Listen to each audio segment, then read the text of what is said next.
Hi hello friends, welcome to my channel.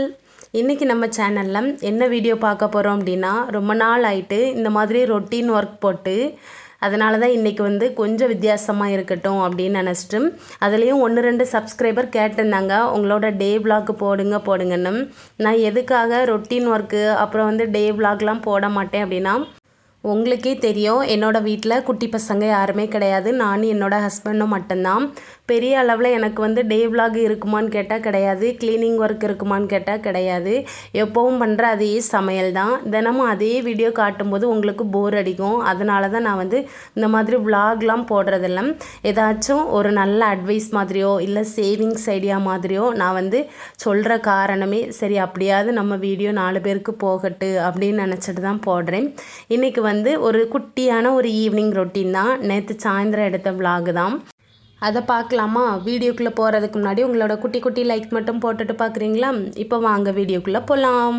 First drum ஃபுல்லாக தண்ணி பிடிச்சி வச்சிட்டேன். நேற்று வீட்டில் எங்களுக்கு வீட்டுக்கு கிரவுண்டுக்குள்ளே பைப் இருக்குது, அதில் தண்ணி விட்டாங்க. தண்ணி நான் 3 ட்ரம்மில், அதுக்கப்புறம் மேலே மொட்டை மாடியில் சிண்டெக்ஸ் இருக்குது, அது ஃபுல்லாக எப்போவுமே ஃபில் பண்ணி வச்சுருவேன்.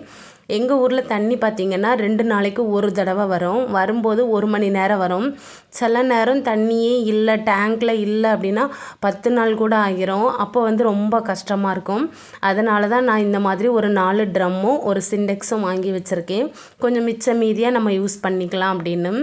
அதுக்கப்புறம் அப்படியே ஈவினிங் வீடு வாசல் எல்லாம் பெருக்கிட்டு கிரவுண்டு ஃபுல்லாக பெருக்கிட்டு அதுக்கப்புறம் எங்கள் வீட்டுக்கு வெளியில் அவுட் சைடு இருக்குது பார்த்திங்களா, அங்கே கொண்டு போய் குப்பையெல்லாம் கொட்டிட்டேன்.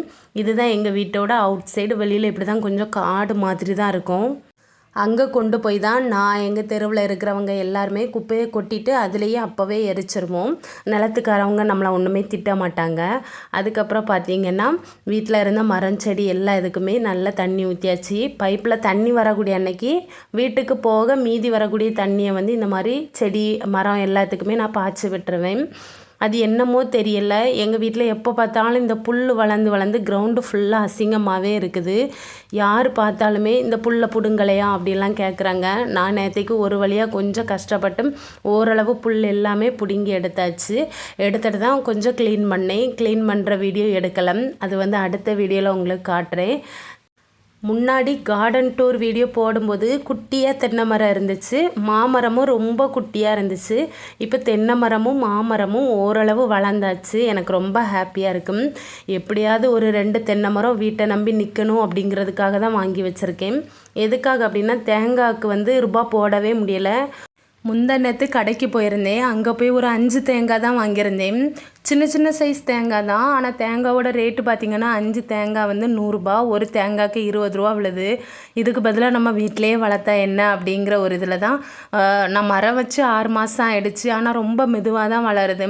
தென்னை மரத்துக்கு ஏதாச்சும் ஒரு நல்ல உரம்லாம் போடணும் அப்படின்னு தெரிஞ்சால் கமெண்ட்டில் பண்ணுங்கள். அதுக்கப்புறம் ஒரு வழியாக பார்த்திங்கன்னா நான் சாயந்தரம் போல் தான் துணியெல்லாம் துவைச்சிருந்தேன். துணி வாஷிங் மிஷினில் துவைப்பீங்களான்னு கேட்டிருந்தீங்க. கிடையாது, எங்கள் வீட்டில் வாஷிங் மிஷினே கிடையாது. அதுவும் கொஞ்சம் துணி சேரும்போதே அப்பப்போ துவைச்சி போட்டுருவேன். எனக்கு உடம்பு சரியில்லாமல் இருந்துச்சு அப்படின்னா என்னோடய ஹஸ்பண்ட் துவைப்பாங்க. அப்படி இல்லை அப்படின்னா நான் வீடியோ ஏதாவது எடுக்கணும் அப்படின்னா எடுக்கிறதுக்கு முன்னாடி துணியை ஊற வச்சுட்டு அதுக்கப்புறம் எப்போ ஃப்ரீ டைம் இருக்குதோ அப்போ துவைச்சிருவேன்.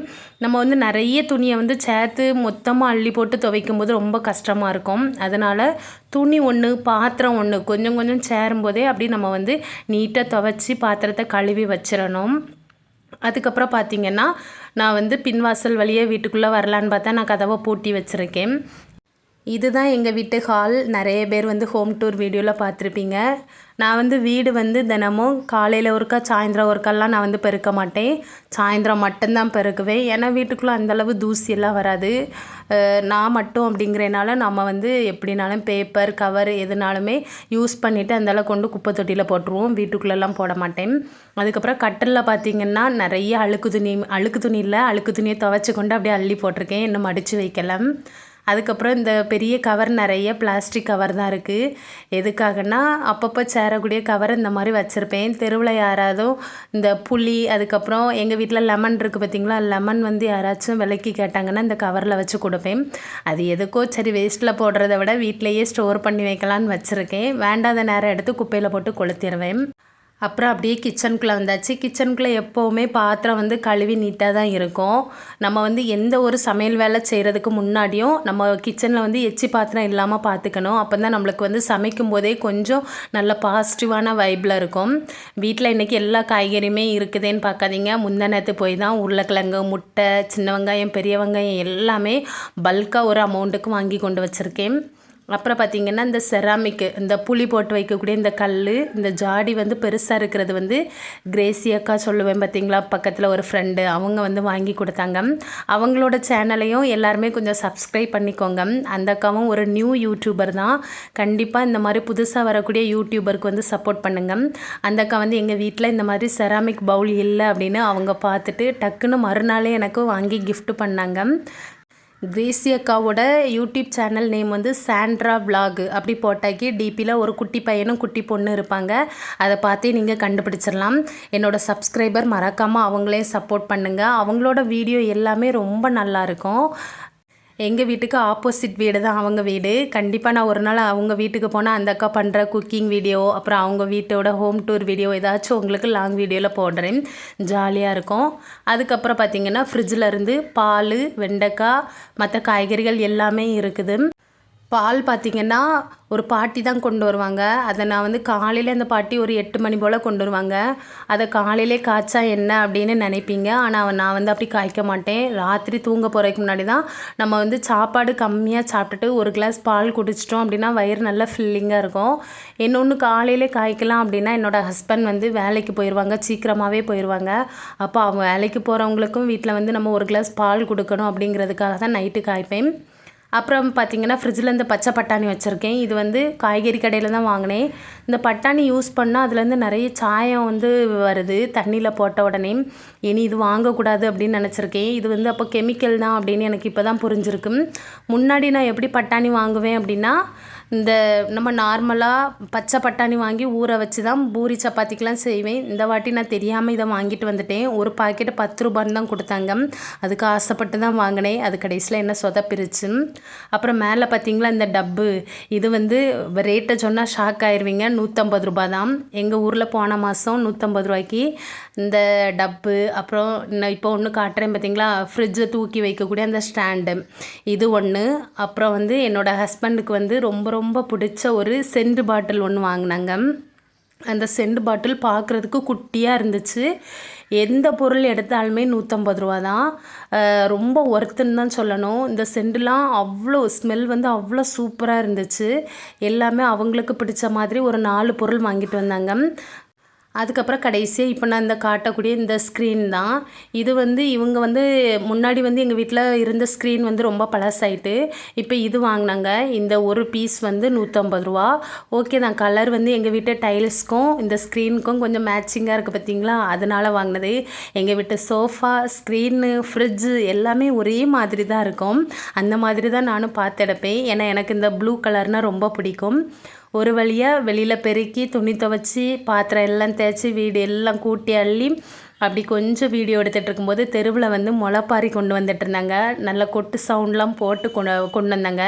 கிராமங்கள் சைடுனாலே இந்த மாதிரி கோயில், முளைப்பாரி, கரகாட்டம், மயிலாட்டம், ஒயிலாட்டம் இதெல்லாம் பார்க்குறதுக்கு ரொம்ப நல்லாயிருக்கும்.